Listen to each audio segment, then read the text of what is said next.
16 फरवरी 2025 को ब्रह्मांड में एक महत्वपूर्ण परिवर्तन होने जा रहा है। और ये परिवर्तन हमारे वृषभ राशि और लग्न के जातक अथवा जातिकाओं पर किस तरह से प्रभाव डालेगा, यही हम लोग आज डिस्कस करने वाले हैं। 16 फरवरी 2025 का वो महत्वपूर्ण दिन होगा जबकि राहु महाराज गुरु के पूर्वा भाद्रपदा में नक्षत्र में गोचर करेंगे। ये वर्तमान परिस्थितियों में अभी तक शनि के उत्तरा भाद्रपद नक्षत्र में गोचर कर रहे थे और 16 फरवरी को ये ट्रांजिट करेंगे और 16 फरवरी से लेकर 23 नवंबर 2025 तक ये गुरु के पूर्वा भाद्रपद नक्षत्र में ही रहने वाले हैं। एक प्रकार से यदि देखा जाए तो ये गुरु और चांडाल दोष का निर्माण हो रहा है। जी नमस्कार दोस्तों, कैसे हैं आप सभी। मैं आपका ज्योतिष मित्र श्लोक वर्मा आपके अपने चैनल श्री हनुमंत कृपा में आपका हार्दिक स्वागत करता हूं, अभिनंदन करता हूं। साथ ही अपने बड़े भैया श्री हनुमान जी से करवद्र निवेदन करता हूं कि वे अपने हनुमत कृपा परिवार के सभी सदस्यों को, नए जुड़ने वाले सभी सदस्यों को सुख समृद्धि प्रदान करें, उन्हें उनके कार्यों में आशातीत सफलता प्रदान करें। दोस्तों, ये जो आपकी पत्री पीछे बनी हुई है ना, इसके जो 12 भाव हैं, ये 12 भाव आपके जीवन की हर प्रश्न को, हर समस्या को, हर समाधान को बताने वाले होते हैं। ठीक है। गुरुदेव बृहस्पति आपकी पत्रिका में देखिए, आपके अष्टम भाव के, ये 8th हाउस आपके अष्टम भाव के स्वामी होते हैं। साथ ही साथ यही गुरुदेव बृहस्पति आपकी पत्रिका में एकादश भाव, मतलब जिसको कि लाभ भाव भी कहते हैं, इच्छा पूर्ति का भाव भी कहते हैं, इस भाव के स्वामी भी होते हैं। वर्तमान परिस्थिति में पिछले साल 2024 से जुपिटर महाराज अर्थात गुरुदेव बृहस्पति आपके प्रथम भाव में गोचरस्थ हैं। राहु देव जो हैं, राहु देव को कोई विशेष भाव प्रदान नहीं किया गया है, कोई राशि प्रदान नहीं की गई है। ये बल्कि जिस नक्षत्र में बैठते हैं, इनके अपने तो स्वयं के 3 नक्षत्र हैं ही, लेकिन इसके अलावा ये जिन नक्षत्रों में जाकर बैठते हैं, उस राशि उस भाव के स्वामी के अनुसार व्यवहार करते हैं, उसके अनुसार ही रिजल्ट ये देते हैं। अब 16 फरवरी को जब ये गुरु के नक्षत्र में जाएंगे तो यहाँ पर गुरु चांडाल नामक दोष का ये जो है दोबारा पुनर्निर्माण होगा। आप लोग कहेंगे कि अभी तो हमने गुरु की पीड़ा को झेला था। बिल्कुल सही बात है, आपने ही नहीं, पूरे समस्त विश्व ने इस गुरु चांडाल दोष की पीड़ा को भुगता था। लेकिन अब इस परिवर्तन को तो कोई नहीं बदल सकता दोस्तों, ये परिवर्तन तो होना ही है। अब ये परिवर्तन आपके लिए कार्य किस प्रकार करेगा, देखिए 14 मई तक गुरु आपके फर्स्ट हाउस में ही ट्रांजिट कर रहे हैं। गुरु के हिसाब से यदि देखा जाए तो आपकी पत्रिका का जो फर्स्ट हाउस है उसके स्वामी शुक्रदेव होते हैं। गुरु के हिसाब से कंफर्टेबल स्थिति नहीं है, क्योंकि एक डिवाइन प्लैनेट है, आध्यात्मिकता का प्लैनेट है, ज्ञान का प्लैनेट है, दूसरा भोग विलास ऐश्वर्य का प्लैनेट है, मटेरियलिस्टिक चीज़ों के प्लैनेट होते हैं शुक्रदेव। तो यहाँ पर आने के बाद में गुरु अपने आप को उतना कंफर्टेबल तो फील नहीं करते। लेकिन फिर भी यदि आपके नेटल चार्ट में देखिए, गुरु आपकी पत्रिका में इन 12 भावों में से कहीं भी बैठे हो सकते हैं। ठीक इसी प्रकार राहुदेव आपकी पत्रिका में इन 12 भावों में से कहीं भी बैठे हो सकते हैं। ठीक है। अब मान लीजिए कि गुरु की स्थिति आपकी पत्रिका में बहुत बढ़िया है, बहुत कंडीशन, अष्टम भाव के स्वामी होने के बावजूद भी गुरु की स्थिति आपकी पत्रिका में बहुत बढ़िया है। फर्स्ट हाउस में बैठे हुए गुरु की 3 दृष्टियां हैं, 5वीं, 7वीं और 9वीं।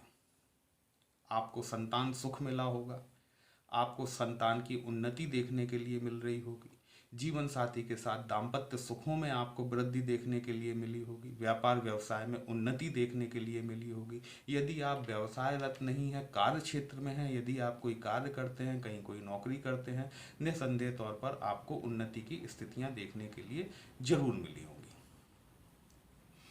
अब जब ये राहु महाराज गुरु के नक्षत्र में आ जाएंगे, भले राहु की स्थिति मान लीजिए कि आपकी पत्रिका में खराब है, अच्छी पोजीशन में नहीं है राहु, और वैसे भी यदि आपकी पत्रिका में देखिए गुरु की स्थिति शुभ है ना, तो राहु की स्थिति किसी भी परिस्थिति में शुभ नहीं हो सकती।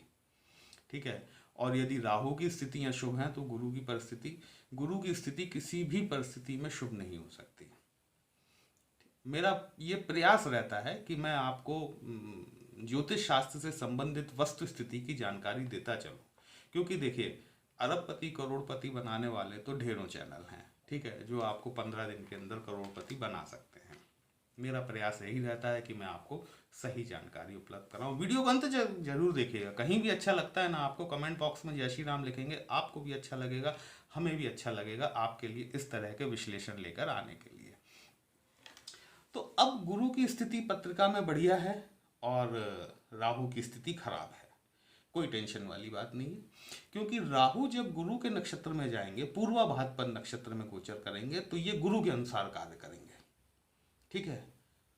राहु तो एक्सपेंशन के कारक हैं ही, बल्कि सुपर एक्सपेंशन के कारक इन्हें कहा जाए तो कोई अतिशयोक्ति नहीं होगी। राहु के पश्चात यदि एक्सपेंशन का किसी के पास दायित्व है तो वो गुरु के पास है, ठीक है। लेकिन गुरु के साथ में एक चीज और है कि स्थान हानि करो जीवा का नियम लागू हो जाता है। जहां पर भी गुरु बैठते हैं, देखिए गुरु की दृष्टियों में तो अमृत कहा जाता है, लेकिन जहां पर भी गुरु बैठते हैं ना, उस स्थान में उतनी उन्नति देखने के लिए नहीं मिलती। राहु का जब ट्रांजिट होगा तो आपको 14 मई 2025 तक इन सभी भावों में, आपके संतान सुख के भाव में, आपके love, romance, education, stock market, सट्टा बाजार, शेयर बाजार, आपके द्वारा की गई जो आप इन्वेस्टमेंट्स करते हैं उनके बारे में, ये पंचम भाव में आपको उन्नति देखने के लिए मिलेगी। जीवन साथी के साथ संबंधों में आपको प्रगाढ़ता, आपको उन्नति देखने के लिए मिलेगी। आप अपने व्यवसाय को वृद्धि की तरफ ले जा सकते हैं, नई ब्रांचेस खोलने के बारे में सोच सकते हैं। गुरु की नवम दृष्टि जो है ये आपके कार्य क्षेत्र पर पड़ रही है। निसंदेह तौर पर आपको स्थितियों में, यदि आपका कोई प्रमोशन है, यदि आपका कोई इंक्रीमेंट लेना है, 14 मई तक ये निश्चित तौर पर गुरु महाराज यहाँ पर राहु के साथ मिलकर डेफिनेटली करवा देंगे। 14 मई को क्या होगा दोस्तों कि गुरु जो अभी आपके फर्स्ट हाउस में बैठे हुए हैं, ये यहाँ से ट्रांजिट करेंगे और आपके सेकंड हाउस में जाएंगे। धन भाव, कुटुंब, वाणी, परिवार से संबंधित भाव होता है, भोज्य पदार्थों से संबंधित होता है, हमारे मुंह को रिलेट करता है। मुंह से लिए हुए जो भी खाद्य पदार्थ हैं वो भी हमारे सेकंड हाउस के अंतर्गत आते हैं। 14 फरवरी को ये ट्रांजिट तो होगा ही होगा, लेकिन इसके साथ ही साथ ये साल बहुत महत्वपूर्ण है, क्योंकि इस साल गुरु, राहु, केतु और शनि, ये चारों बड़े प्लैनेट जो हमारे जीवन पर सबसे ज़्यादा असर डालते हैं, ठीक है, इन चारों ही प्लैनेट का ट्रांजिट होने वाला है।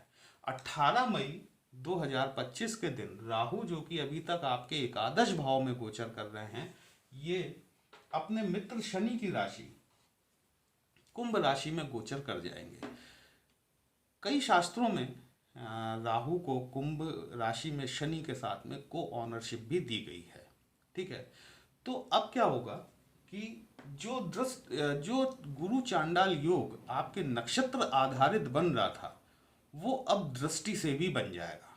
18 मई 2025 से जो स्थितियां बनेंगी वो बहुत महत्वपूर्ण होंगी और वहां पर आपको ध्यान देने की आवश्यकता, नितांत आवश्यकता रहेगी, क्योंकि राहु जब यहां आ जाएंगे ना तो 1 2 3 4 5 पांचवी दृष्टि यहां पड़ेगी। आप चाहे ऐसे जोड़ लीजिए, चाहे ऐसे जोड़ लीजिए।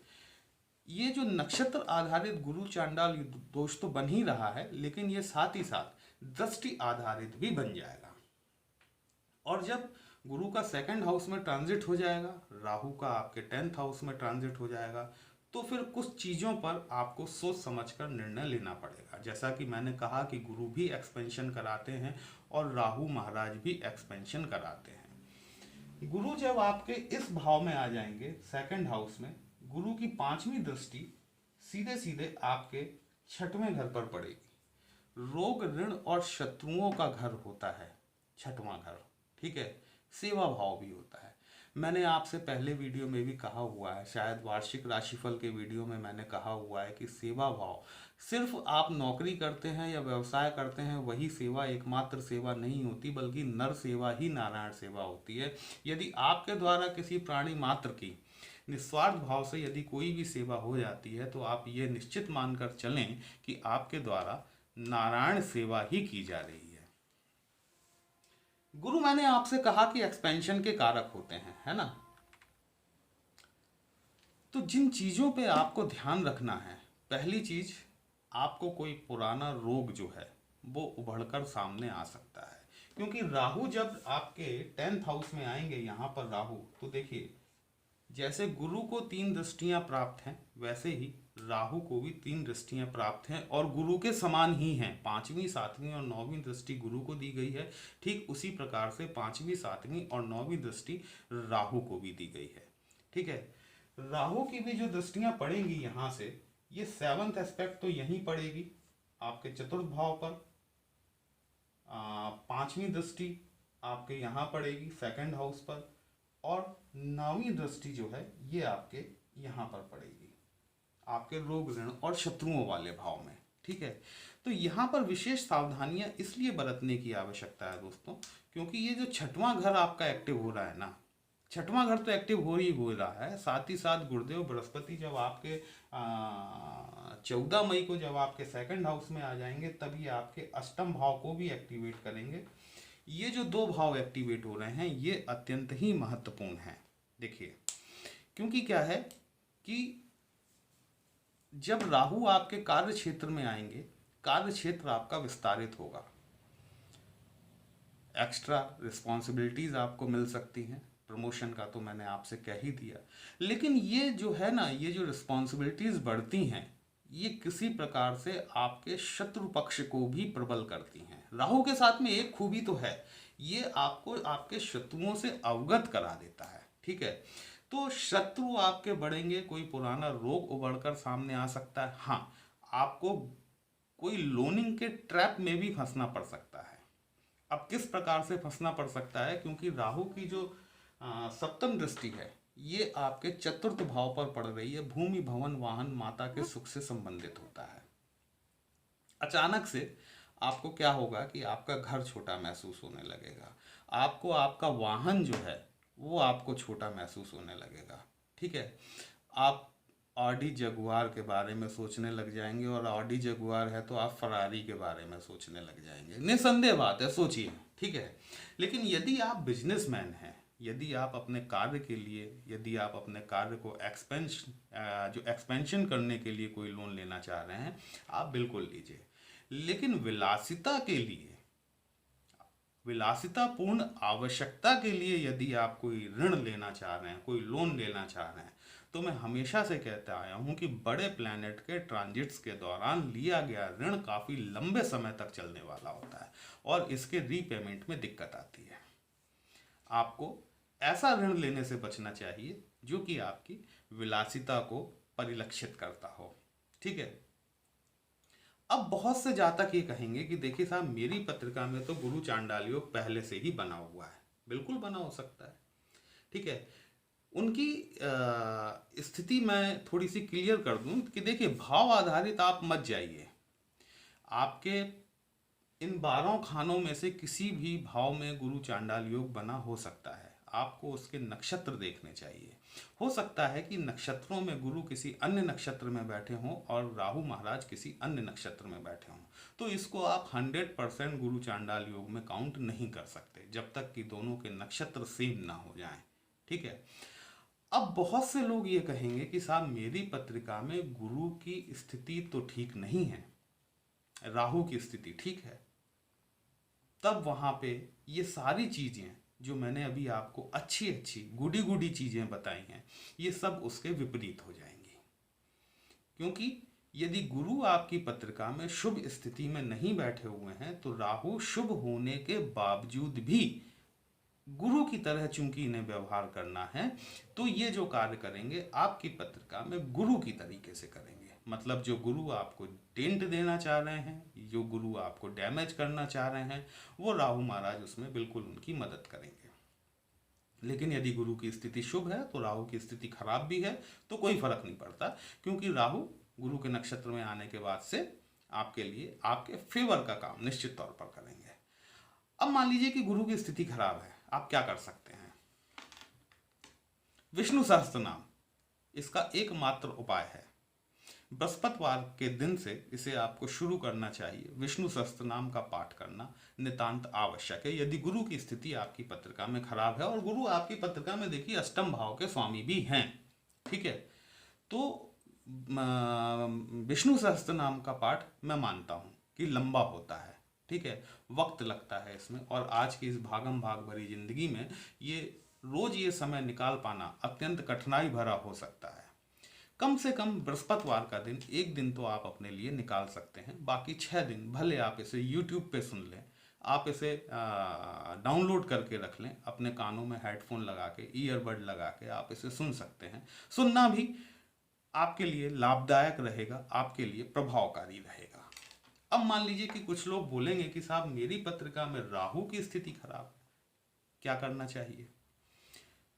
लाल किताब का उपाय है, बहुत सस्ता सा, सुंदर सा और सरल उपाय है। देखिए, जो जटा वाला नारियल आता है ना, जिसके अंदर हिलाने पर पानी बचता है, जो हम मंदिरों में जाकर फोड़ते हैं, वो जटा वाला एक नारियल लेकर आइए शनिवार के दिन, ठीक है। उसको अपने सिर के ऊपर से एंटी क्लॉकवाइज, मतलब बाएं कान से शुरू करके दाएं कान तक ऐसे एंटी क्लॉकवाइज आप 7 टाइम्स घुमाएंगे, और 7 टाइम्स घुमाने के बाद में उसे जल प्रवाह कर दें। जल प्रवाह जो करना है वो आपको शनिवार के दिन ही करना है, ठीक है। और इसके अलावा आप ओम भ्राम भ्रीम भ्रौम सह राहवे नमः शनिवार के दिन से इस मंत्र का 108 बार रुद्राक्ष की माला से जाप करें। राहु केतु और शनि से रिलेटेड जो भी जाप होते हैं वो संध्या समय में सूर्यास्त के पश्चात किए जाने चाहिए, ठीक है। और निश्चित तौर पर कम से कम 108 बार तो जाप करना ही चाहिए। बहुत से लोग एनालिसिस के दौरान ये कहते हैं कि साहब मैं 11 बार जाप कर लेता हूँ, 21 बार जाप कर लेता हूँ। नहीं, जब संख्या निर्धारित की गई है, कम से कम 108 बार आपको प्रतिदिन इसका जाप जरूर करना चाहिए। गुरु को बल देने के लिए आप ओम ग्राम ग्रीम ग्रोम सह गुरुवे नमः या फिर ओम ब्रह्म बृहस्पति नमः, इस मंत्र का भी रुद्राक्ष की माला से बृहस्पतिवार के दिन से नियमित तौर पर यदि आप 108 बार जाप करते हैं, आपके गुरु को बल मिलना शुरू होगा। राहु की शांति के लिए आप जब ये शनिवार को जाप शुरू करेंगे ना, तो अगले शनिवार के दिन से, मतलब ये जाप तो आपको कंटिन्यूटी में करना ही चाहिए। साथ ही साथ यदि आप अपने घर में एक छोटा सा हवन करेंगे शनिवार के दिन, ठीक है, बाजार में हवन सामग्री रेडीमेड मिल जाती है दोस्तों, उसमें आपको थोड़ा सा काले तिल और थोड़ा सा सफ़ेद तिल, ये दोनों मिला के आप ओम भ्राम भ्रीम रोम सा रावे नमः स्वाहा, ओम भ्राम भ्रीम रोम सा रावे नमः स्वाहा, इस तरीके से 11 बार, 21 बार या 51 बार, जितनी भी आपकी श्रद्धा हो, जितने आपके पास में वक्त हो, यदि आप इतना कर लेते हैं तो निसंदेह तौर पर राहु की पीड़ा से आपको मुक्ति जरूर मिलेगी। यदि वीडियो कहीं भी अच्छा लगा हो तो अपने इस चैनल को लाइक, शेयर और सब्सक्राइब जरूर कर दीजिएगा।